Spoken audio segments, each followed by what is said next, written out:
Our next speaker is Karen Lipson, followed by Keisha Barr. Please go ahead. Hello, can you hear me? Yes. Great. Good morning. My name is Karen Lipson. I am an executive vice president from LeadingAge, New York.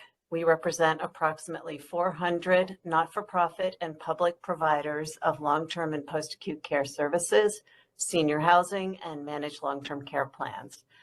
I'd like to offer a few comments on the impact of the MRT waiver and DSRIP on older adults and the providers and plans that serve them. And I'd like to talk a little bit about the lessons that we have learned that can be applied as we move forward into the new waiver amendment and planning for the needs of our rising population of older adults. There are 860,000 adults age 65 and over enrolled in the state's Medicaid program. The vast majority are dually eligible. They're covered by both Medicaid and Medicare. More than 300,000 of those Medicaid enrollees are receiving long-term care services. And of those receiving long-term care services, the vast majority, approximately 250,000 people, are enrolled in partially capitated managed long-term care plans that do not cover the benefits that are covered by Medicare. They primarily cover long-term care services. These numbers of older adults in New York are growing. We're facing a major demographic shift in our state's population. The number and percentage of individuals age 65 and older is growing rapidly, and at the same time, the percentage of working age adults is shrinking. We need to take immediate, concrete, and carefully conceived actions to address the long-term care needs of our aging population. For too long, our state's policies have been focused on how to cut long-term care spending, not how to build a better system.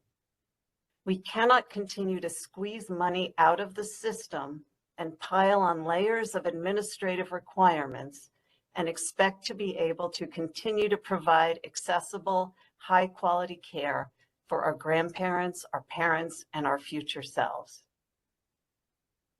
One of the key successes of the MRT waiver is that the MLTC program has helped to improve access to home and community-based services in upstate counties where it was once scarce under fee-for-service. However, access to community-based care statewide is threatened by an unprecedented workforce shortage in long-term care. It's threatened by flawed rate-setting policies for managed long-term care premiums, and it's threatened by the recently created independent assessment process for managed long-term care, personal care, and consumer-directed personal assistance services.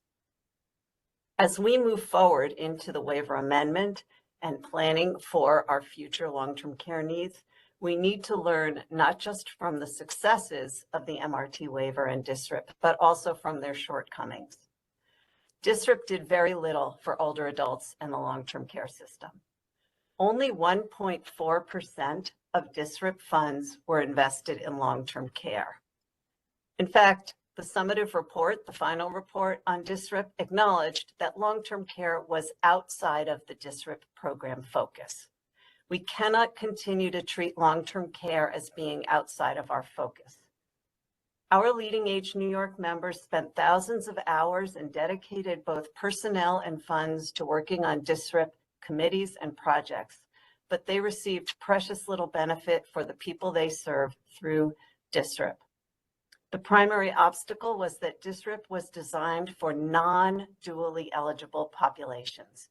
They were designed for people who receive Medicaid only and not Medicare. The proposed amendment to the 1115 waiver released earlier this month appears poised to repeat the mistake of DSRIP. It does this by flowing funds predominantly through advanced value-based payment arrangements. These models appear to be infeasible for partially capitated plans and the providers that they contract with. DOH itself has stopped supporting value-based payment arrangements for partially capitated plans that serve 250,000 long-term care beneficiaries. As a result, while the state is investing $13 billion in an ambitious effort to build a more integrated healthcare delivery system, older adults and the providers that serve them are at risk of being left behind and ignored again. We would like to work with the Department of Health on developing value-based payment models tailored for long-term care and older adults that will ensure the ongoing viability and accessibility of high-quality long-term care in New York State. We'd like to work with you on senior housing with services that will enable older adults to remain healthy in their communities. Our grandparents, our parents, and our future selves are counting on us to make long-term care a program focus. I hope we can work together on developing real solutions. Thank you.